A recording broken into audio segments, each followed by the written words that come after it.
Hey everybody, welcome to another edition of the Apod. Fun chats, fun topics, fun people. We bring it to you every single Wednesday at msgnetworks.com, iTunes, Google Play, wherever you get your podcasts. My name is Arda Ocal. I host this thing. Thank you very much for listening. Thanks for rating, subscribing, leaving a 5-star rating and review on iTunes. Helps the algorithm. Other people shall find it. We will solve the iTunes algorithm. Yeah. We will do it together. And we'll get on to the charts and take over the world with the Apod. Hashtag the Apod on Twitter. Very excited about this episode. Extremely excited to bring you the conversation with our guest this week. We'll get to that in a little bit. A couple of things I want to talk about first. Had a chance to host 2 great events on completely opposite ends of the entertainment spectrum on Saturday. The first thing I did was I went on a Royal Caribbean cruise ship in Bayonne, New Jersey for a season ticket holder event for Madison Square Garden. There were Knicks and Rangers alumni and a current Knicks player that joined me on this cruise ship. We did a Q&A. The season ticket holders did activities. They got to play hockey and basketball with the alumni, and it was a lot of fun. Great to meet the people that were there. Lots of fun was had, and I love these events because I love meeting people. First of all, I love meeting the passionate fans. There were a lot of passionate Rangers and Knicks fans there. They were all passionate fans of one or both. And it was a blast talking with them about their memories and their opinions. It's just, that's among the most fun you can have. So, and there were a couple of MSG Hockey Show fans there as well. So I really appreciate people that came up and said hello. The panel consisted of my co-host, the Doogs, Ron Duguay, Tommy Laidlaw, Glenn Anderson, who I hadn't done an event with before. I had met him at... where did I meet him? Oh, he came into a MSG Hockey Show taping once just to, I think, show around his granddaughter, the studio, which was a lot of fun because Glenn Anderson, and we mentioned this on the panel, he's been part of some epic teams. He was part of that Oilers dynasty, so he won 5 Stanley Cups there. Then he was part of a Toronto Maple Leafs team that was probably one of the greatest Leafs teams since 1967. The team that went to the semifinals and basically was one high-sticking miss call away from the Stanley Cup Finals and facing the Canadiens in 93. He was part of that team too. And then he gets traded at the trade deadline in 94 to the Rangers team that wins the Stanley Cup. So he's remembered in different cities very fondly. So it was cool to have him on the panel as well.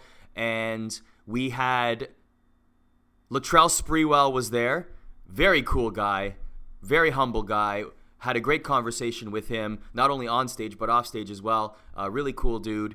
And Sasha Vujacic was there. Obviously, currently plays with the Knicks. And it was, I asked him, one of the questions that we asked the panel was, who are the biggest pranksters in the locker room? And the old-timer, the alumni Rangers said Nick Fotiu. He's number 1 by far. It was like the quickest answer ever. Sasha really didn't mention anybody, but he did mention that they play a lot of games, like they do, the social media filters and stuff like that, but they play the bottle game a lot. And believe it or not, I'd never played this game before. I can't believe I have not played the bottle game, basically where you flip the bottle in the air and you try to make it land straight up on a table or on the floor. And the bottle is about a quarter or a third filled with water. So we basically, he mentioned that in the Knicks locker room, this is basically what they play a lot. And we tried it out, and I was okay at it. I mean, I only got it a couple times, but it took me a few tries. There was this boy, he couldn't have been older than 6 or 7, walks right up to us, grabs the bottle from Sasha's hand, flips the bottle in the air, perfect landing, basically drops an invisible mic and walks away. It was like the funniest moment of the entire event. The kid just mic dropped us and walked away. Another funny moment from the Q&A itself was there were 3, they must have been, I would say 10 or 11, 3 boys asked a question, how many push-ups can you guys do? and the panel challenged them to a push-up contest. And to their credit, the kids got to 40. They got to 40 push-ups. So Tommy Laidlaw, who's in fantastic shape, does the push-ups on his fists and got to 39 and then failed. The kids won, believe it or not. Can you believe it? That was a good moment. The crowd had a blast about that with that. So that was fun. So that was a great event. Then I went on to the White Plains City Center area and hosted the White Plains Comic-Con. So I got to talk to some panelists, hosted a couple of panels, and I also judged a cosplay contest. I tweeted a picture and I posted it on Instagram of all the contestants. It was a large group of cosplayers, and it was awesome. There were some great costumes. There was an adorable little girl who was dressed up as Rey from Star Wars. There was a Sonic the Hedgehog, which to me was like the greatest thing. And I never knew that this character existed, but somebody came dressed up as Evil Pit. You may know Pit from the Kid Icarus video games. I definitely played Kid Icarus for NES when I was a kid, and there was an evil version, and it blew my mind because I never knew. And that's why I love these sort of Comic-Cons and cosplay competitions, because you learn of these characters that you never knew about. So shout out to both events. Even the mayor showed up, actually. I was doing a panel with the 501st Legion, who dress up as Star Wars evil characters and do a lot of charitable work in the communities. There's 11,000 strong around the world. Definitely look them up. They do a lot of great things, particularly with Make-A-Wish. The mayor of White Plains showed up and said some comments, but took some pictures and just tweeted them out. He literally said to us, "I'm just here to take some pictures for social media and just say hello." And that was cool. I thought it was great. So shout out to the mayor of White Plains, New York, for showing up and saying hi. So our guest today on the Apod is a great friend of mine and somebody that I think has a tremendous amount of talent and is yet to be truly discovered in the world of broadcasting. Her name is Alyssa Rose, and if you know that last name, then you probably are a fan of sports in New York. Her father is none other than legendary broadcaster Howie Rose, who is currently the voice of the New York Mets and has done extensive work in the NHL as well with the Islanders and the Rangers. And of course, any Ranger fan knows the famous call in 1994, double overtime, Game 7, Stefan Matteau behind the net, Matteau. And we get into this a little bit in the podcast, but I will be writing an article on MSGnetworks.com chronicling the famous Matteau call from one generation down. So basically, I talked to Stefan about it, but I also talked to Alyssa about it, just to show the magnitude of that call and her recollections of it, but her interactions too, because people still come up to Howie Rose today and recite that call. But they also come up to Alyssa today once they realize that she is Howie's daughter and recite the call.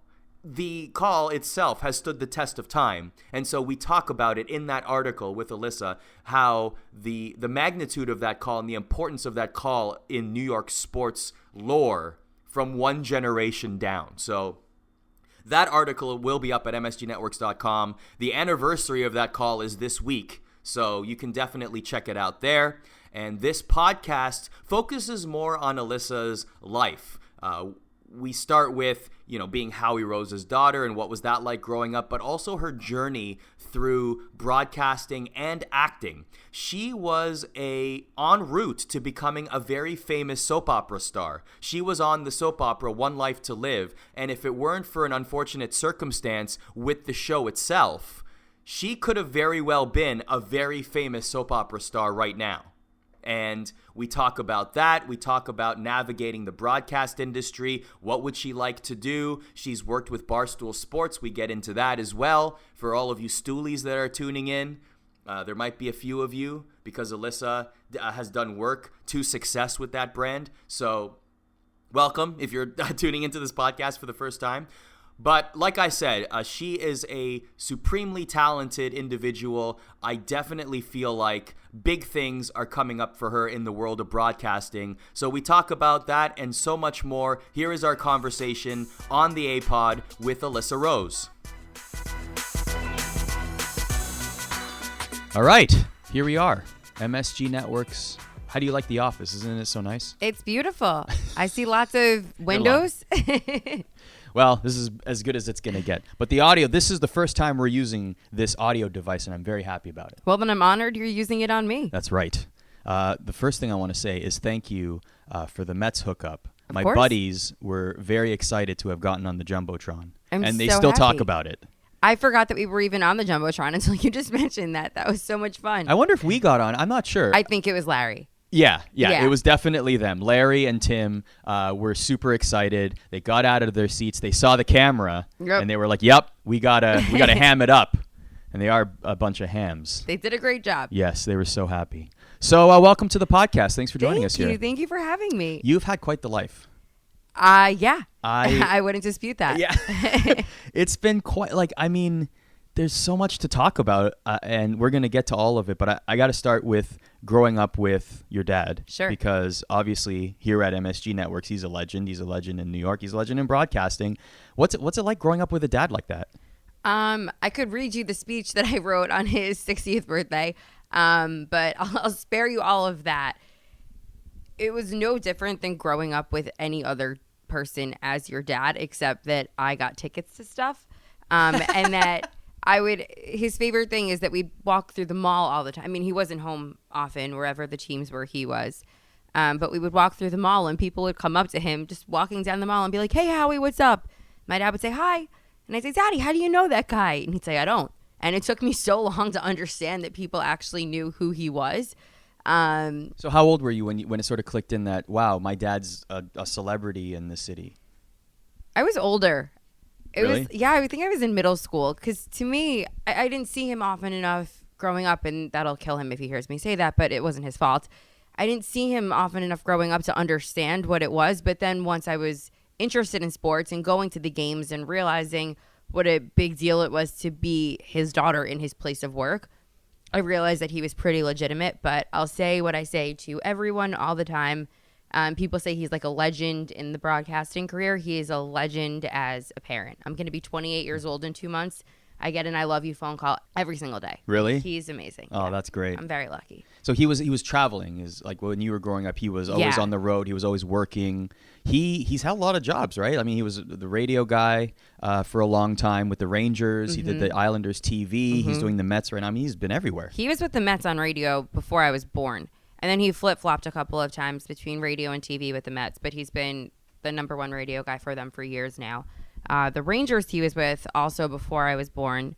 And then after they won the Cup in 94, the Islanders offered him the television job, which I think might have been hard for him, just, growing up a Ranger fan and, being with the team when they won the Cup, which was, I think, about as momentous for him as my birth, probably.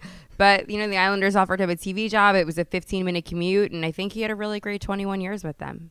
I want to ask him that one day. What was more monumental, the birth of your children or being with the Rangers when they won the Stanley Cup in 1994? He'd say us because he has to, but I think but and my actually, mom would kill him. Yeah. But I think it's a fairly even playing field. I know that and he tells us all the time, when game, I forget what game it was of the Stanley Cup, but he always did the second period. So the first and the third period, Marv was doing them, and he had a picture of my sister. My sister's birthday is June 2nd, so she was a year and 12 days old when they won the Cup. So she was a real baby. But between whenever it was and then, my dad was rubbing a picture in his breast pocket of my mom, my sister, and I for good luck the whole time. Wow. So we must have mattered a little bit. Yeah, totally. When people come up to your dad, do they recite his famous calls or put it in the books? Put it in the books, Meto, Meto, Meto. Yeah, so that happens all the time. All the time. Wow. Yeah. I talked to Stefan Matteau the other day, and he gets that all the time, too. When people come up to him, especially in New York, maybe not so much where he lives in Quebec, but when he comes to New York, that's a thing. People will come up to him and recite the line. Yeah, I didn't realize, and again, I was really young. I was a month away from turning 4 when they won the Cup, and I think that was even not during the Cup. That was in the finals to get there. Yeah. Game 7. That was Game 7, double overtime against the Devils. Yeah. So that wasn't the Cup because they beat Vancouver. But I didn't get it for the longest time. And my dad would say it in the car. This is his favorite story in the entire world. Okay. That I was such a nerd. Who knew you could be a nerd when you were 4 years old? But my parents took me to computer classes. I think it was just to like keep me occupied so that they could have a life. But it was right after they won. And my dad only ever listens to sports talk radio in the car, ever. Really? Or the Beatles, but mostly sports talk radio. That's interesting. I feel That's like he doesn't get sick of it because he's No. talking about sports for a living. No. Wow. It's all he listens to. And so the call would come on all the time. And he would say it. And then he would turn around to me and scream, "We won the cup." And as a nervous 4-year-old, I want my eyes dad's on the road while he's driving. And I would scream, "Not in the car." And it's he still talks about it every single day. That call is the first call. They did the collection of famous calls for a commercial that's airing right now, and his is the first one. Yeah, it was really last season when the Islanders made it pretty deep into, I think they were in the second round of the playoffs, and it was on NBC Sports. They were playing the Matteau call in like their compilation, just in commercials, advertising the finals. And I was like, I don't know how people are going to feel about that. Like, Islander fans definitely didn't love hearing Matteau. Yeah, no kidding. During Islander playoff game previews. Well, at least it was against the Rangers. I guess the enemy of my enemy is my friend, I guess. Exactly. Maybe. I don't know. I'd still, if I was an Islander fan, I'd be like, ah. Yeah, I think that the call, at least from an outsider's perspective, has kind of transcended teams or transcended. It was a major call in New York history, and I'm just super proud of him. So did you develop a love for sports from your dad, or did you find it? How did you discover it? Honestly, when I started liking boys. Okay. It's true. Cool. I hated sports when I was younger. And I think a lot of it is, and my sister was the same way too, for sure, is we're so close with our dad. And he was never home. And I think that was really hard on us. And I didn't care about the games. Like, I wasn't into it. My mom's favorite thing to say always is whenever we were in the car and she'd throw the radio on, I would always say, "No, Daddy, put Elmo." Like, I would want to listen to Sesame Street live in the car or whatever. It took me a really long time to get into hockey. Baseball, I could always kind of get into because my birthday's in the summer. So it was always like, I know, on my birthday, we go to a baseball game. So that it wasn't as hard for me to get into. Always the Mets? Always the Mets. Always yeah, the Mets, my dad's been with the Mets since before I was born.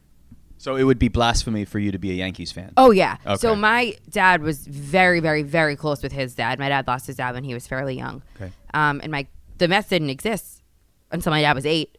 So my grandpa was a huge Yankee fan. And my dad has it in his head.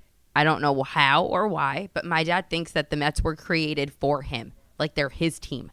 And he's just been fanatical since 62. So baseball wasn't as hard for me to get into. And then in high school, I started really liking boys. And I was like, wait a minute, if I want to hang out with boys that I like, I have pretty good tickets to games that they probably want to go to. And I would ask boys that I like to go to games with me. And that's how I ended up starting to date boys. So was that like, it was like that was like the first date spot was Shea Stadium? Yeah. I remember in 06 when Beltran decided to just throw the bat over his shoulder and watch our season go by. I was on a date with a boy that I really liked, and it caused a huge fight because my girlfriend had asked me to go to the game, and I said I would take her, but she didn't care. And like, she didn't like sports at all. And obviously by that point, senior year, like, I was all in on the Mets, and it was really important to me. And this boy that I had a crush on for all of high school was like, "Hey, if your dad has tickets, like, we should go to the game." And I dropped her like a hot potato. And she was really mad at me for a really long time. But the things you do for love, right? Right. And then he got the to watch me. Pursuit of love. He got to watch me cry when the game ended the way that it did. So, okay, so you discovered sports. That's how you discovered sports. Your sister, is she into sports? Is she into broadcasting as well? No. She's not. She really likes hockey. Okay. She got into hockey way before I did. What's her name? Chelsea. Chelsea, okay. I remember, this is actually really funny. My sophomore year of high school, I had like my first real boyfriend.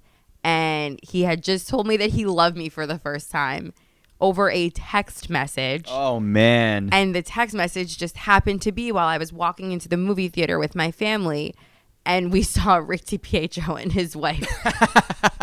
And I didn't respond. Did you show him the text? Hey, look at this. No, I didn't respond. I was just like, I love you. Like, forget about it. Forget about my ex-boyfriend. I think his name was Jeremy. Forget about Jeremy. Like, I love this guy. And my sister, who was so fanatical about hockey, shook his hand. And we got home. We moved out of our childhood home a couple of years ago, so I don't know where it is now. But she took a piece of just white computer paper and rubbed her hand on it and labeled it Rick DiPietro's dead skin cells and hung it up on her wall in her bedroom. Does Rick know this story? I hope not. We need to get you onto Han, Humpty, and Canty to tell this story. There you go. I'll let him know. Yeah. If I was in 10th grade, she was in 6th.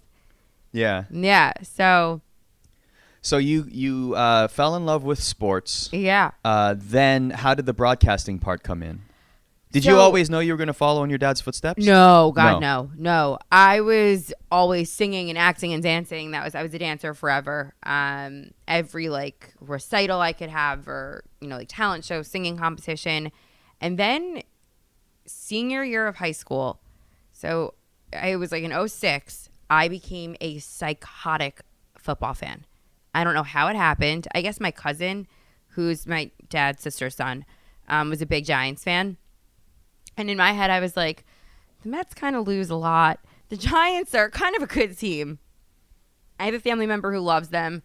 I want to feel like I'm part of a winning team. What team was the family's team? Was it the Giants or the Jets? My dad says he's a Jets fan, but my dad doesn't know anything about it. I love you, Daddy. He doesn't know much about football. He could tell you that Joe Namath was the quarterback of the Jets once.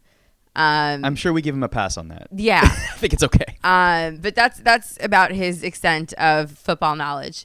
He does like a pool with his friends every year where they just guess who's going to win, and I make his picks for him. So you discovered the Giants, became a huge Giants fan. Giants fan. And I loved watching Pam Oliver was the one on the sidelines for them mostly at the time. And I just said, she's amazing. I want to be her. And I went to college as a broadcast journalism major. And I said, I either want to... Where'd you go? Quinnipiac in Connecticut. Yeah. And I said, I either want to be Pam Oliver or I want to be Nancy O'Dell. I wanted to do like the entertainment pop culture thing. But as I got older, I stopped caring at all about celebrities, and the only celebrities I cared about were athletes. And I was all about sports. And then I think I may have told you this in the past before, but my advisor, my second semester of my freshman year, said, listen, there are 4 people who have the job that you want. You have a connection to the industry. You have a look. You have the talent. You have the knowledge. But those 4 people aren't going anywhere anytime soon. So you kind of need a backup. And the next day I auditioned for my first play. And the director of the play called me into his office at 11 o'clock at night after my audition. And I was like, oh, my God, he's going to tell me this was the worst thing he's ever seen. Never audition for any collegiate theater again. And instead, he said, if you want to be an actor, you will be. Switch into my program. And I kind of abandoned broadcasting for a little bit, which was a big mistake. Let me unpack that piece of advice. So we're going to get to your acting, the acting part of your career in just a second. But I feel like that's horrible advice. Yeah. When I think about it, do you think in hindsight? Because, there's 4 people maybe on a national level, right? But why couldn't you have done that regionally and built your resume up? And then how many reporters are there at different places that are making a good living? It's not like many people jump right to ESPN or Fox. Like, they don't do the Super Bowl in the first year of their career. So that's interesting advice that you got. It was. And I loved my advisor, and he and I actually still keep in touch on Facebook. He's an older gentleman, a nice Jewish man. We're very close. I think that he saw that I wasn't the kind of person who would have settled for an affiliate market. Okay. Or that like I was so bullish and so focused on getting exactly what I wanted, exactly when I wanted. And he wasn't telling me to stop. He was just saying, have a backup or have something else in mind. That's good advice. Right. And then when I was 18 years old and incredibly, impressionable, when he said to me, if you want to be an actor, switch into my program now. I was like, well, okay. I'll do it. So at that point, you had a desire to not only pursue broadcasting, but you also thought acting would be, like, did you have the acting bug as well at that point? I had it since the second I was born. Okay. With the singing and the acting and the dancing, I had it my whole life. Okay. I just never thought that a major in theater would lead to a lucrative career necessarily. And there was a part of me that always knew if I wanted broadcasting, I had that connection. And I didn't have that when it came to acting. But like I said, young and impressionable, and I switched my major that day. So so tell me about the acting journey then. So you're starting from scratch. You have the bug. You've been performing your whole life. You danced. You want to act. So tell me about that journey now. So I did it at the wrong place. Okay. So the reason that I went to Quinnipiac is my dad had asked a bunch of people in the industry, where do you hire broadcasters from? Where's the best place to be for that? And they gave him 3 schools. They said Syracuse, Northwestern, Quinnipiac. Can I just say that every single human being, and I'm Canadian, so I don't have the same affiliation or passion for my post-secondary institution than people in America do. We don't have 100,000 people at our football games. We have maybe 500. Right. Like that's just to give you context. Every single person that has ever graduated from Syracuse in the history of life makes sure that is one of the first 3 things they tell you when you have a conversation with them. Yep. Including this podcast. Especially. Including someone we know mutually. Yes, I know exactly who you're talking about. Especially if you want to be in the broadcasting world. And I called her out world. on it too. Did and you? She was like, yep, it's what happens. Yeah. People from Syracuse are super proud to be there. I visited Syracuse. And I'm talking to a Canadian, so talking about cold weather means nothing to you. But Syracuse is not cold weather, just for the record. Yeah, that's what I'm saying. To me, I visited Memorial Day weekend, so the students were already gone, and it was 43 degrees. And I said, I don't care what it means for my career. I am not spending 4 years where it is 43 degrees in May. But hang on a second. Is Connecticut that much better? Yeah, Connecticut's the exact same thing as New York City. I was an hour away. Okay, I didn't know that. Okay, fair. Yeah. It was like, I'm just not doing it. And Northwestern, if I would have applied there, my rejection letter would have just said LOL. Like, I did not have the grades. That was cute of you to apply. Thank you. So Quinnipiac was what made sense. And it's not a theater school. By the middle of my junior year, they dissolved the theater program. Well, that sucks. Yeah. So I would have had like an independent major. But I knew that I wanted to not be famous. That was something that was really important to me. And not in the sense that like I don't want people to know who I am. And I've said this to my dad before, so this wouldn't be anything new to him. But he was away all the time. Like all the time. Like he missed every dance recital. He missed my pre-prom. Like he missed like all of the things that were really important to me growing up. And if you're an actor, you have 16-hour days on set. You could be on location for God knows how long. You don't know where you are. And it's really important to me to have a family and be a mother one day. And I don't think that a mom can do that to her kids and for it to be fair. Soap operas are 9 to 5 job. So second semester of it was in the middle of my senior year. So it was the winter break after first semester. There was only one soap opera left in New York because all my children had just moved to LA. And I knew that So it was important to you to stay in New York? Yeah. Okay. I wanted to be with my family. I'm really close with my family. So just for fun, I sent my headshot and resume to One Life to Live. So wait, give me the timeline. So at this point you had graduated? No, this was in the middle of my senior year. Okay, so I figured who knows how long it'll take for them to see the headshot and resume, and even if they do see it, will they call and blah, blah, blah. Okay. I was cast on the show a week and a half later. They literally just saw your headshot resume. They called you and said... Called me in for an audition, and I had a script 4 days later. So what was the audition like? The audition was in New York City? It was in New York City. Okay, it was on 66th and West End. That's phenomenal. So they called you, like days after you sent the stuff? Less than a week, yeah. And they said, can you come in today or tomorrow kind of thing? Yeah, they said, we don't have anything for you right now. They said, we do not have a part, but there's something about your look. We would just love to hear you read for us. And 4 days later, I had a script. Were you freaking out? Freaking out. And they didn't have anything for me at the time. The first role that I had on One Life to Live, I just played someone who worked in a hospital giving someone the belongings of their dead wife. Okay, wait. Go back to the audition, though, because this is fascinating. Sure. So you get the call, you hang up the phone, and this is enormous. This would be enormous for somebody who's been in the industry for decades. Yeah, it was the first time I'd ever sent anyone anything about me. You're 1 for 1. 1 for 1. Wow. I'm undefeated in audition. Right? Yeah. At that point, that's amazing. Okay, so you go into the audition. Tell me about that process. Are you waiting with other people, or is this just you? It was just me. This is just you. Wow. So the first thing I did was I wasn't even back in school yet, I don't think. It was still winter break. So I called my mom, and I said, we're going shopping. I need an audition outfit, which was like the most exciting phone call I think my mom had ever gotten. And I was waiting there. And so they warn you about this in school, but I'd forgotten that casting directors don't like to shake your hand because they're all germaphobes, and think about how many people are walking in off the street.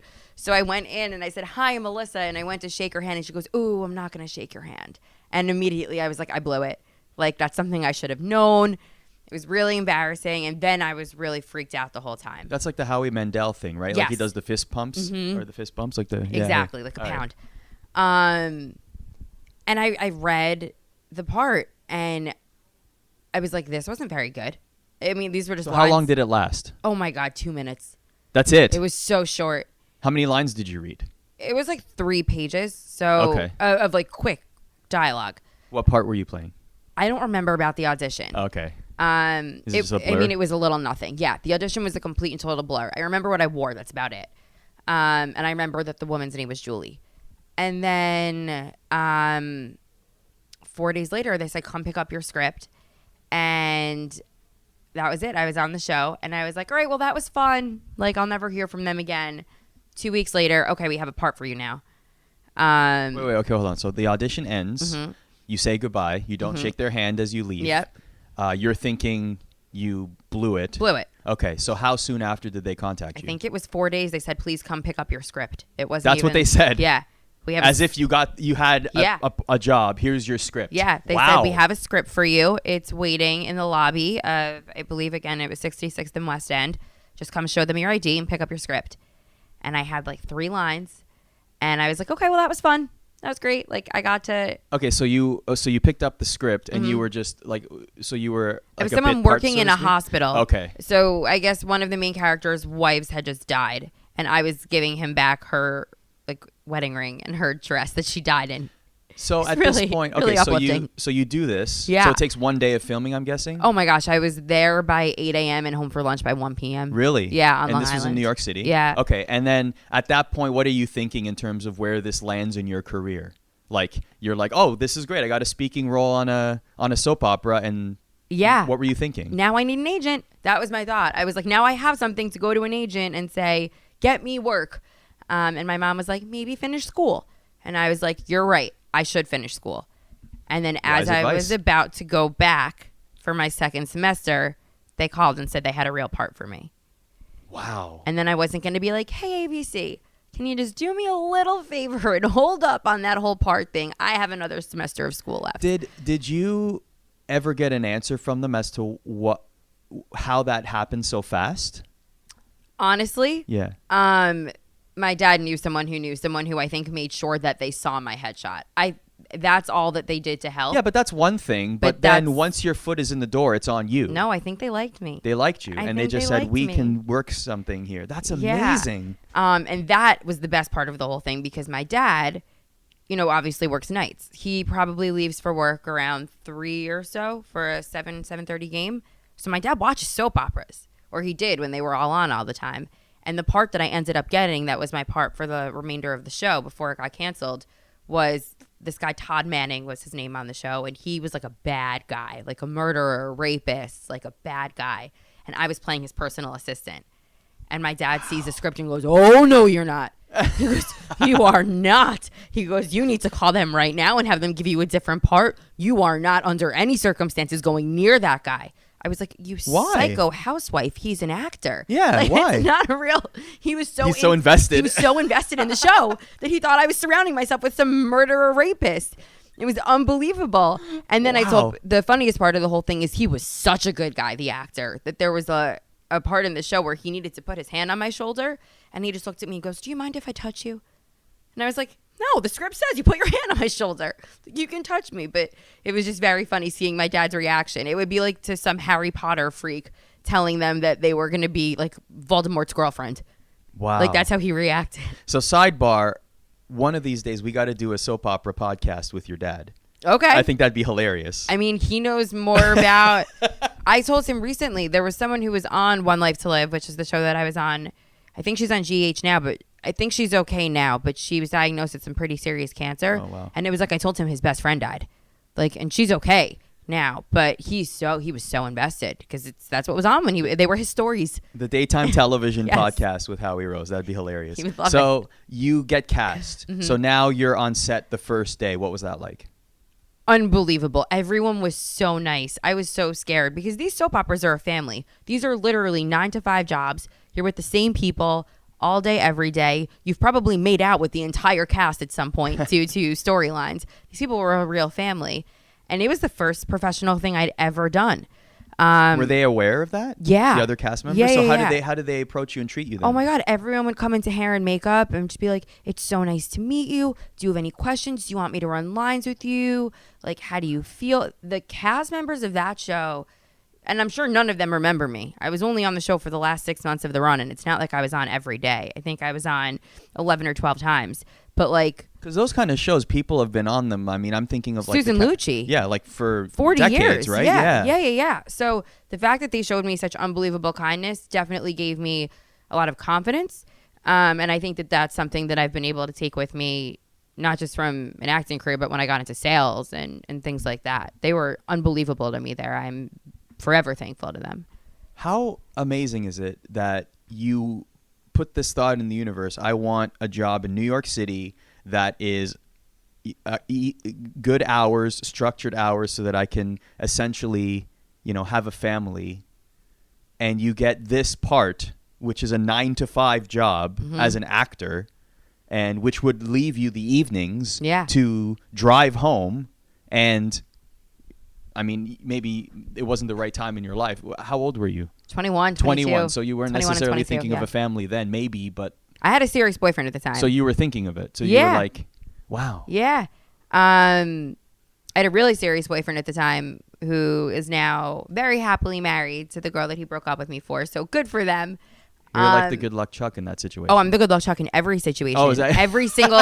Every single serious boyfriend that I've had is now engaged to or married to and has children with the person that they broke up with me for. Oh, that's nice. So it is nice. I feel like if I date you, I'm blessing you in your life in some way. Like, congratulations. So lucky. This is the penultimate relationship. Exactly. Get everything you need to get out on me because the next one's going to be it for you, buddy. The next one's the one for life. Exactly. So you're 21. Yeah. You have this job. You have this serious boyfriend. So just tell me about some experiences on set then. You did it for 6 months. Yeah. So what was the reaction like from the soap opera community? Like, were you starting to get noticed on the street, things like that? Like, tell me about that. I got noticed a couple of times on the street, and someone would ask me for their autograph, and I had people all the time who were my age would be like, I know you from TV, and I'd be like, no, but your mom probably would. Like, it was things like that. Huh.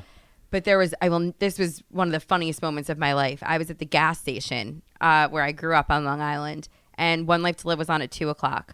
And I guess it was around 3:30 that I was at the gas station, and this woman pulls up next to me and starts screaming. And I mean screaming. And she goes, "You were just on my TV. You're Tracy." And I was like, "Oh, hi. Like, that's so funny. That was I'm your Alyssa." character's name, Tracy? Yeah. She goes, "You're Tracy." I was like, "Yeah, I'm Alyssa. It's so nice to meet you. Like, I'm so glad that you watched the show." And she goes, "I need your autograph." And I was like, May I have your autograph? Right, I need it. And this is 2000. Everyone still had Blackberries. So this is before iPhones. People had cameras on their phones, but they weren't taking pictures of everything all the time. It's not like she wanted a selfie. She's like, "Please don't move." She's like so serious. And she ran into like the mini mart in the gas station and got a piece of paper and a pen. And she's like, "Can I please have your autograph?" And I literally said to her, "This autograph is going to be worth less than the pen I am using to sign it. But yes, you can have it." And she gave me like a hug and a kiss, like she had known me forever. And that was like the most humbling moment, I think. But then about 2 weeks later, the show got canceled. So that was that. Man. 2 weeks later. Yeah. Oh, after that, I see. That had happened. Okay, so tell me about filming. It's a 9 to 5 thing. So that show was on every day. It was an hour-long show, right? Yeah, Monday through Friday. Okay. From 2 to 3. And then General Hospital was on after, which was like the big ABC show. Was it, during that 9 to 5, was it grueling? Was it No. like, so the hours were 9 to 5 in terms of when they filmed. My hours weren't 9 to 5, though. But you were just there? Or no, you weren't? No. I would get there. Once I was on the show pretty steadily, I would get there. I would leave Long Island around 7 a.m. I'd get there at like 8. I showered there. They did my hair. They did my makeup. And my mom would pick me up from the train station around noon for lunch. Wow. That was it. Yeah. It was great. I would run you got your script the day before. So I would just memorize my lines on the train. You would run lines with whoever was doing your hair and makeup, or if your scene partner happens to be getting their hair and makeup done at the same time, you'd run lines with them. But that was it. That's like the biggest thing I was always very proud of, is they never had to cut once during my scenes because I like flubbed a line or something. That was like my biggest proud Total moment. pro. Yeah. That's awesome. So what was your character like? Tracey? Yeah. So what was Tracey like? Tracey was innocent as a person, but knew that the things that she was doing were bad things, and I think that it had a lot of internal conflict for her. My She character was the started murderer's personal assistant. Yeah, Okay. so like my character started to get really good. Like I was about to have this whole storyline, and that's when the show got canceled. So before you knew that the show got canceled, Mm-hmm. were the like executive producers telling you, hey, like your character is in line for a big story and this is going to be really good? Like what kind of feedback were you They wouldn't say it like getting? that, but they would say Tracey's going to have an adventure or something's going to happen. And then when the show got canceled, the executive producer of One Life to Live became the executive producer of General Hospital, which is now the only soap opera left on ABC. And he had said to me, if you want to come to LA, you know, he wasn't guaranteeing me like a permanent role, but he's like, we'll make something happen. So that's what I was wondering, wasn't ready. because it seems like after. Okay, so let's go to the moment that you find out that this is canceled. Yeah. How are you feeling? Miserable. Because I felt like that show was on the air for 43 years. So once I got cast, I was like, okay, my life is set. I figured out what I'm going to do for a living. It's over. Right. I'm done. Was that like a perfectly great career? Like you could have lived off that money. You could have retired Forever. early. Oh kind my of thing? gosh. Yeah. If Yeah. I would have saved one penny of it, I'd still be living off that money. Like, So it was definitely living great. Yeah. And so you find out it's canceled. Your character, when it's canceled, was due for an upswing and storylines and adventure, as you said. Yeah, it was a big letdown. So it was a big letdown. So you had the because I don't know. Correct me if I'm wrong, but the soap opera actors, do they not cross pollinate with other shows? Oh, Does for that not sure. happen? Okay, so For sure. you had the But you said they you had the were all in opportunity. LA. They were all in LA, I so that was the wasn't sticking ready. point to you. Yeah, I just couldn't leave You my couldn't leave. family. I couldn't. My family was here. My friends were here. I'm not the kind of person who you can just throw me in another city and I'll figure it out on my own. Like I'm so close with my family. Looking back on that now, was that the right decision? No. You should have gone? I should have gone. You should have gone. I Okay. should have. But at the same time, there was another thing pulling me back. And I think I've spoken to you about this, but I was very thin, but I'm curvy. And the costume designer of the show would tell me almost every single day that if I really wanted to make it in this industry, I would need to get a breast reduction because my chest made me look too top heavy on camera. And my initial thought when they said move to LA was, if you think I could possibly look too fat in New York, in LA, I would be morbidly obese. It's like that Amy Schumer line where she says that in LA, her arms register as legs. Like, oh, right. That's in her special. Yeah. It's like that's how it would have been for me. And I wasn't getting surgery to make myself look different. Like that just wasn't something I was interested in. So Were you getting this feedback from a lot of people or just this one person? just this one person, but it was Okay. his job to give me that feedback. Okay. So I knew that surgery wasn't in my future. I also knew that at the time, I mean, I'm in shape now, I would say. I'm not heavy by any means, but I'm not skinny like I was then. And I don't have the body type to be skinny like that. And I knew that if I were to go out there, it would not have been healthy for me. Do you feel like, this is interesting to hear because to me, this feels like a different period of time. Because if this were to happen today, I feel like the conversation would Totally have been much different, right? Mm-hmm. Now Like, it everyone would have likes those thick girls. That wasn't a thing back then. Not even that, but everybody loves diversity, whether it's no matter what the color of your skin, the shape of your body. We are more accepting as a society today than we were even 10 years ago. Oh, yeah. I'm watching right now Friends. I started Friends from season 1 because I hadn't watched it much. And I'm watching season 4, season 5. This is back in 99, 2000, 2001. They're so skinny that like now I feel like if you put that on TV, people would say there's something wrong with them. They need to eat. And I think it was still kind of continuing when I was on the show that if you had 1 ounce of meat on your bones, you were typecast out right away. Yeah. And I don't have that body type. Yeah. So Boy, I'm glad things have changed. Right? Now it would be totally different. Yeah. Now we have a Muslim person and a Jewish person on this podcast. Right? Look at that. Fist pump. Yeah.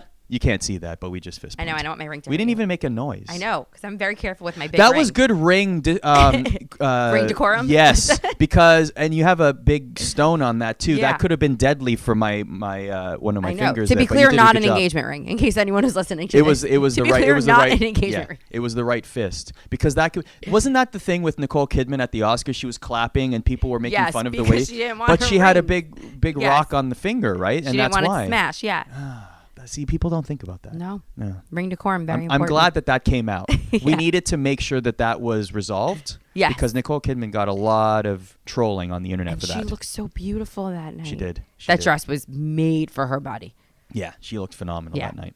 So back to you. Let's get back to you. So you don't want to go to Los Angeles. No. You could have landed a role on General Hospital, but you're not 100% But probably. sure. Nothing was even promised. Okay. Yeah. So what happens then? You make that decision. So then what? So then I said to myself, if my chest is going to prohibit me from succeeding in the industry that I want to succeed in, perhaps it's not for me. And I still had that sports bug. So that was the reason that was the end of you the left acting. That was it. Yeah. But at that point, where was your passion for acting? I loved it, but I also knew that soaps was really what I wanted. And now they were gone. Okay. Once that got canceled, there were none left in New York. So did you ever entertain the idea of doing theater or comedy or anything like that? I was trained in the method acting world. I don't think I believe 100% that being a method actor killed Heath Ledger. I think that he went absolutely crazy playing Joker, and that is what killed him. Wow. I went method for a role that I was in college that got me nominated for a Kennedy Center Award. So like it was very successful, but it was a dark character who was being sexually assaulted by her husband, and it was really dark, and it was the best acting I've ever done in my life, and I ended up in therapy because of it. Like, yeah, you had to just get to that dark place. It affected you that much? Yeah, Wow. because you had to be in that place 24/7 in order to really let the character shine. And I said, I won't do theater. Like, if I am cast in a method role like that, like I'm not doing it to myself. But I still had the sports bug. So the cons outweighed the pros at that point in your life for acting, and that's when you said, you know what, broadcasting might be an avenue. Yeah, so Okay. I didn't even think about broadcasting. I started writing. I've always loved writing. Okay. And I wanted to do something that no one else was doing. And like I said, the reason I got into sports in the first place is because I got into boys. And I said, how can I mesh these two things together? And I started writing a blog just for fun with no designs on having it become a career or anything like that, called 2 Balls, No Strikes. It was very dirty. God bless my father for reading it. You read it? Oh, yeah. I made him read every single one before I posted it. He was your editor. Yeah. So there were 2 blogs a week.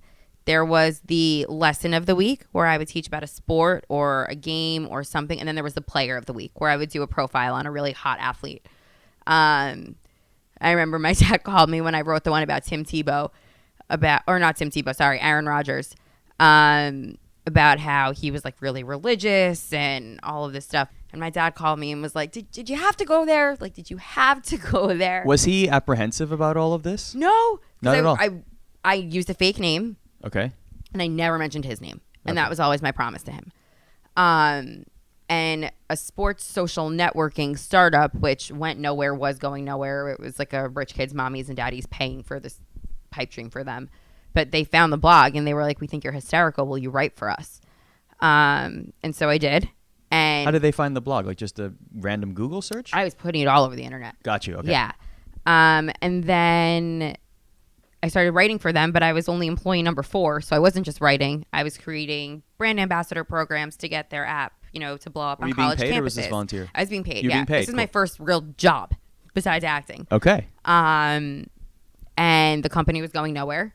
So I left and took the skills that I had learned there, quote unquote, to get into sales. And that's where my actual career took off and how I got into sales and recruiting, which is where I am now. Right. Yeah. But so you're doing that on the side to pay the bills. That's but you're right. still, so at that point, you were in parallel doing the sales to pay the bills, still pursuing broadcasting. Absolutely. And so what was next in broadcasting? So it all started with a man named Kevin Clancy. I don't know if you're familiar with him, but for anyone who knows Barstool Sports, yes. KFC Barstool. He's one of the top faces there. Yeah, right? yeah, absolutely. He ran Barstool New York before they were all in the city. So Kevin's a huge Mets fan. And he made these shirts that said, put it in the books on them, which is what my dad says when the Mets win a game. And all of a sudden, I'm having people send me pictures of people wearing these shirts walking down the street or on the subway. And I was like, oh my God, I need this shirt. This is amazing. How do I get it? And they said, reach out to this guy, KFC Barstool on Twitter. I had no idea what Barstool Sports was. And I reached out to Kevin and he was like, oh my gosh, you're Howie's daughter. Of course, give me your address. I'll send you as many shirts as you want. Got a picture of my dad in the shirt for him. And that's kind of cool. Yeah, it was cool. And he and I just started talking just as friends. And he and I had just spoken about like what I had done and what I do. And I mentioned that I used to have a sports blog and he read it. And he was like, you should talk to my brother, Brendan. Brendan is now a Barstool employee, but before that just was the producer of Kevin's private radio show called KFC Radio. And Brendan gave me a podcast called Scoring Position. My best friend. So this was the podcast or radio version of the blog. Basically, okay. Yeah. And my best friend, Amanda, is that girl who knows nothing about sports. So I was like, you're a perfect co-host. Come on, I'll teach you. What happened was after 2 weeks, we learned that Barstool's audience did not want to hear girls teaching them about sports because they already knew about sports. And so the show really needed to pivot. And it just became a dating show. And about my absurd dating history and some of the gems that I've dated. So the Barstool audience appreciated your dating stories. I'm a chesty blonde girl. They liked hearing me talk about dating. So I'm just thinking of like career-wise. Yeah. You've cornered this market now. It's become a success through Barstool. So the show's not on anymore. So that was Scoring Position. Scoring Positions, okay. Then Chris Spagnolo, who is at Chris Spags at Barstool, and Smitty, who runs Barstool Philly, started their own dating show, needed a female host. And because I was already doing that, I fit into the mold perfectly. Okay. So I stopped doing Scoring Position because our audience, I mean, there were days we were getting 60,000 views on Swipe Drunk Love. Scoring Position was getting 5,000 downloads. And the content was fairly similar. So it didn't make sense to continue Scoring Position. It was the same audience and the same content. So it was a business move. Yeah, absolutely. Okay. So I was doing Swipe Drunk Love for a few months. And then Barstool just really decided that Facebook Live wasn't a medium that they thought could be profitable for them or that could increase their audience. And so 2 weeks ago, Dave Portnoy, who's the head of Barstool Sports, canceled Drive Time, which was their like morning show. That was run on Facebook Live, and Swipe Drunk Love that was also run on Facebook Live. So there was no talk about it becoming a podcast or anything like that? Dave really only had designs on it being a Facebook Live show, especially because we had live callers. That's what the show is based off of, was giving advice to live callers, and you can't do that on a pre-recorded podcast. Got you. So, yeah, that was unfortunate, but now I am ready to take the next step, which is exciting, actually. So I want to talk about that now because let's talk about your broadcasting career, and in the process, let's put some vibes out in the universe here because sure. I feel like you have outgrown the dating sports niche. Yes, it was really good for me in the sense that it brought me my following. And yes, like that people, which is fair. See me as something now. Like I have a purpose to people who don't know me. Right. Yeah. With that said, I feel like you are, and I've said this to you privately, but I will say it publicly too. I feel like you are primed for something great in broadcasting. Thank you. Whether it's like you're a sports anchor somewhere or you're doing something with a team, whatever it is. And to be in New York City because you want to be here, right? Mm-hmm. Okay, well, answer this question for me then. What's the dream gig? What do you envision yourself doing right now? Hosting. What would you like to do? Hosting would be a dream gig. Hosting what? Any kind of like sports debate show or sports talk show. Not to bring up like First Take or something like that, but hosting a show like that would be the dream, or being a team correspondent. The thing that worries me about being a team correspondent is just what I said about my dad not being around, is that if you're like Steve Gelbs obviously has like a dream job of mine in the stands at Citi Field or at Met games. There's 162 ball games a year. he's gone for half of those games. That worries me just as far as being a mother goes one day, which is why like a studio show is really the goal. However, would I ever turn down an opportunity like that now? 1,000% not. I'm sure there's people listening saying, why don't you just work for the Mets? I mean, your dad's People the have number those one jobs. voice, right? Right, but I No mean, one's getting could you not fired. get in the pipeline? Like, I mean, I would love to be in the pipeline. I also love my dad more than anything in the entire world, and the image that I've created for myself on the internet is not always the most appropriate. Like I said, it was the Barstool dating. That gets a little feel like dirty and that's a little one- inappropriate. I never want my dad to feel uncomfortable because of the persona that I've created. okay, for let's myself. pivot that right now, though. I understand as there's sirens behind us. This is like one of those, like, hot take alert. Exactly. One of those, whatever that. I'm so old. Anyway, I feel like I'm going to let that siren pass. What do you think is happening out there right now? I hope everyone's okay. I don't I know hope what it's a I think is high-speed happening, chase. but I hope everyone's okay. I hope it's a high-speed chase. We're not really close to a hospital here, are we? No, I don't think so. At least I haven't noticed one. I don't think there's one There's here. sirens like every half an hour around here. It goes on all I used to forever. live, for 3 years I lived on the Midtown Tunnel, basically. And sirens were my lullabies. You just fall asleep to Yep. It's like the deafening silence. Yes. I hear that all the time with people who live in Niagara Falls because you can hear the sound of the water from the Really? falls like miles away. And so people get used to it so much that when they're not in Niagara Falls and they go somewhere where they can't hear it, it's like the deafening silence, you know? Like I never it's knew like that. odd for people. Yeah. I've heard that from people who live in Niagara Falls. That's or like so somewhere where interesting. they have like that sort of like consistent noise. Yeah. Yeah. That's so interesting. Crazy, right? Like if you lived somewhere that sirens were not common, right? If it wasn't would like in freak the me inner out city. if I- yeah, or like it would almost be like an aching, like, why do I feel like this? Oh, because I'm not hearing sirens all the time. I'm so conditioned to know that sirens are coming at any point. Yeah. Right? Okay, so this is what I think. Tell me what you Tell me if you agree or not. See how much time is left on this recorder. Okay, good. We're good. We're good on the time. So I feel like you have cornered this market. Okay, you've done it. You have succeeded in it. You have built a following. But I feel like that following will follow you to I whatever hope so. endeavor it is. I'm going to make that prediction. I think that following will follow you to whatever endeavor it is, whether you become a correspondent for a team or whether you become a sports host. I feel like the skills, you're a talented human being and you have acquired experience now doing this. Yes. Right? And I feel like you are ready to rebrand and pivot. I right? don't disagree. Yeah. I feel like the time is right to land that job.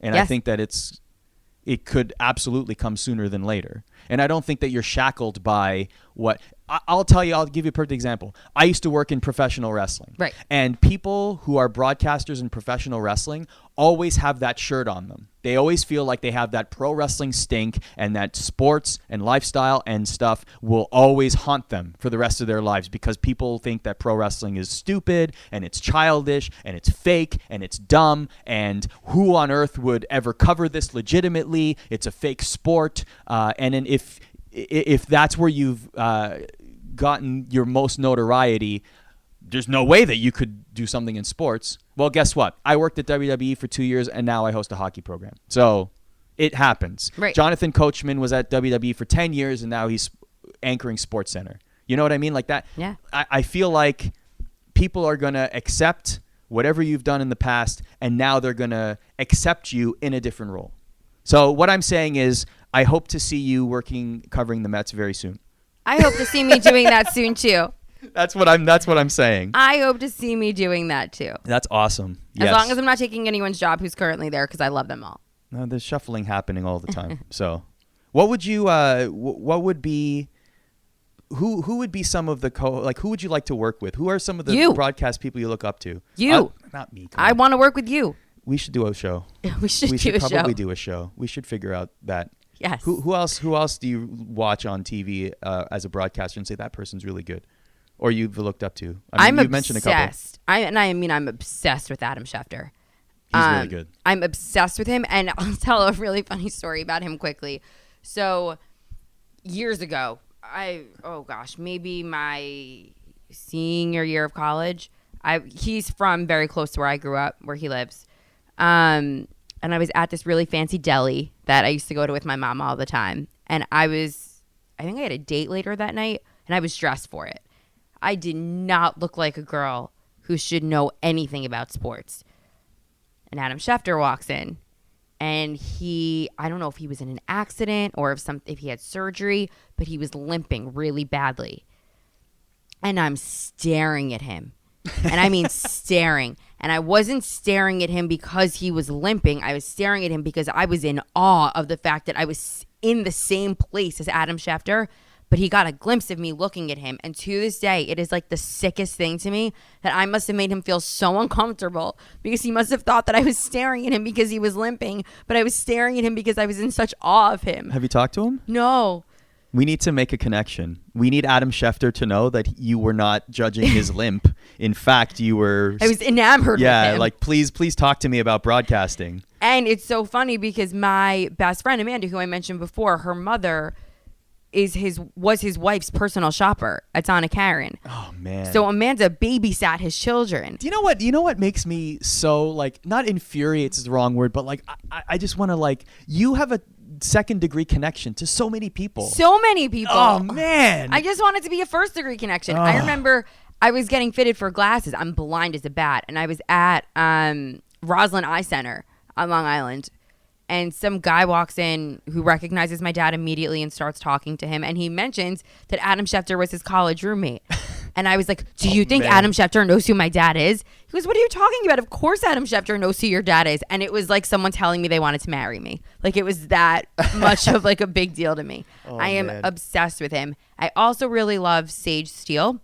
She's great. She's great. And she gave the commencement address at my sister's graduation from Indiana. And I was going through a really pivotal moment in my life at my sister's graduation where I was at a job that I had been incredibly successful at. And I was really unhappy with management there. And I got an offer, a really scary offer to completely run sales for a brand new company and, like start in a VP position. And I didn't know what to do. And I was freaking out. And Sage Steele, it's the only thing I remember her saying at the entire commencement speech. But it was always choose the harder right instead of the easier wrong. And it was like the best advice I ever got in my life. So I love her also. That's great advice. Yeah, I chose the harder right, and it bit me in the ass real bad. But let's end on that, actually. What are some good pieces of advice that you've gotten from, whether it's your dad or people who are in the broadcasting field doing their thing like that? Any pieces of advice that you've gotten that have really stuck with you? The biggest one for me is the easier to ask for forgiveness than permission. Yeah. And that applies so much in especially when you're hosting a show. Yeah. Oh, man, does it apply. The best advice I ever got from my dad, just as far as like pursuing your dreams, is that the only person who's ever going to tell you that you can't do something is you. That's the best. I mean, people told my dad his entire childhood, you're a poor Jewish boy from Queens. This is never going to happen for you. You need to figure something else out. You're not going to be what you want. And obviously it worked out pretty well for him. The best advice I ever got, Rachel Nichols actually gave on a Barstool Sports podcast. She was on Pardon My Take. And she said, no is a complete sentence. And that is some of the best advice as a woman in the business world that I ever got. That's fantastic advice. Yeah. No is a complete sentence. And she's one of the best out there. She's unbelievable. She really owns... I mean, not only broadcasting, but NBA. She's just NBA, so good at it. So good at it. It was like her and Craig Sager. I love that. Yeah. Craig Sager won the Emmy this year. I know, too. and I think his son is getting into the industry now. Oh, yeah. Yeah. Do you ever talk with other, like, would you talk with, like, Craig Sager's son or other famous broadcasters' offspring? Like, if I ever met him, 100%. I have a pretty great relationship. I envision you guys have, like, a group. I guess this doesn't happen. The fame, you know what I mean? Like the next generation of the Illuminati in broadcasting. Listen, if I'm part of the Illuminati, it's news to me and I'll take it. But I have a really nice relationship with Josh Lewin's daughter. Josh Lewin is my dad's partner with the Mets. So she and I have a great relationship. That's cool. Yeah. So, but I don't think that she has the same designs on the industry. Okay. So let's end the podcast on this. Yeah. Can we go to another Mets game this summer? Yeah. Okay, great. Can we wait till it gets warmer out? That's my biggest beef. It was so cold. So cold. Who goes to baseball games when it's... Why even start the season in April? I told you, when you asked me to go to the game, the only reason I said yes is because you were the one who was asking. If anyone else asked me, I would have said, ask me again in July. I don't... Why are there... Yeah, that was a bad idea. Bad idea. But they got on the Jumbotron, so it was great. Yes, let's bring it back to that. Exactly. Yeah. Larry and Tim, super big Mets fans. Mm-hmm. They were not only ecstatic to get into the booth and meet your pops. Yeah, like shadily taking pictures against the he WOR. Took a picture. Yeah, so in the booth there's a picture of the original trio Bob of Murphy, Lindsey Nelson. Yes, and he's like, hey, I need you to stealth take a picture. and it's funny because there's post-it notes of their famous catchphrases on their. No, those weren't their famous catchphrases. Madge, the producer in the booth, just decides to make them say something different every day. That's what happens. Yeah. Oh, now that I know that, I'm gonna totally write something ridiculous there. He just plays game. What were they saying today? Yeah. Matt is really We'll be funny. right back. I have to use the bathroom. Exactly. Or something ridiculous like that. He's really great. Yeah, he took a stealth photo. He's like, oh yeah, take a stealth photo for me, please. And I'm like, okay. I don't think this is that bad, but sure. Click. All right. Hey, thanks for coming in. Thanks so much for having me. This was a blast. It was. Where can people find you online? Okay, so on all of my social media, Instagram, Twitter, Snapchat, it's at Alyssa, Ly, 4 S's, A, Jade, Jade. How did you land on 4 S's? Honestly, anyone with a combination of names Alyssa, Jade, and Rose is either a stripper or a porn star. So I needed to just completely... Of which you are neither. Right. So I needed to differentiate myself pretty heavily. No one believes me when I tell them that until they start playing around with it and realize it's true. Thanks, Alyssa. Thanks, Arda.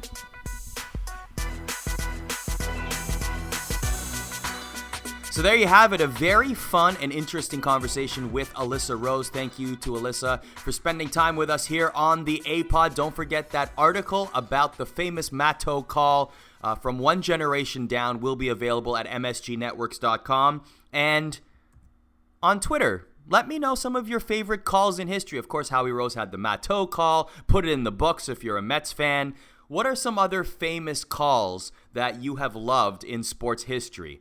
Of course, there are the big ones. He could go all the way. I think of Stuart Scott, of course, on SportsCenter, as cool as the other side of the pillow, and Booyah, and Bob Uecker, even Major League, just a bit outside. Of course, growing up in Toronto, I was exposed to a man by the name of Joe Bowen, so I want to give him a shout-out. Holy Mackinac! That was one of my favorite calls as a kid growing up. That would be after a fantastic play in hockey.